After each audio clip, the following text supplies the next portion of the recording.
शेंडा park येथे 103 कोटी रुपये खर्चाच्या नवीन मध्यवर्तीय प्रशासकीय इमारत बांधण्यात येत आहे। या इमारतीसाठी नुकतीच वर्क ऑर्डर दिली असून प्रत्यक्ष कामास सुरुवात झाली आहे। सध्या जिल्हा अधीक्षक कृषी अधिकारी, जिल्हा सांख्यिकी कार्यालय, जिल्हा उपनिबंधक सहकारी संस्था, जिल्हा मृद सर्वेक्षण आणि मृद चाचणी अधिकारी, उपसंचालक नगर रचना, सहाय्यक कामगार आयुक्त कार्यालय, मुख्य वन संरक्षण वन्यजीव, प्रादेशिक सहसंचालक साखर, वैद्यकीय अधिकारी, राज्य कामगार विमा योजना यांसारख्या 43 शासकीय कार्यालये खासगी इमारतीत भाडेतत्वावर कार्यरत आहेत। त्यासाठी दरवर्षी 1,64,00,000 रुपयाचे भाडे दिले जाते। नव्या इमारतीमुळे भविष्यातील हा प्रश्न कायमचा सुटणार असून 2 वर्षात याचे काम पूर्ण होईल असा विश्वास आहे। तत्कालीन पालकमंत्री सतेज पाटील यांच्या संकल्पनेतून नवीन प्रशासकीय इमारतीसाठी 103 कोटींचा आराखडा तयार करून त्याला त्याचवेळी मंजुरी मिळाली होती।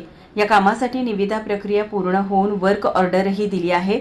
त्यामुळे आचारसंहिता काळातच प्रत्यक्ष बांधकामास सुरुवात झाली आहे। या आराखड्यात पहिल्या टप्प्यात 5 मजली इमारत होणार आहे।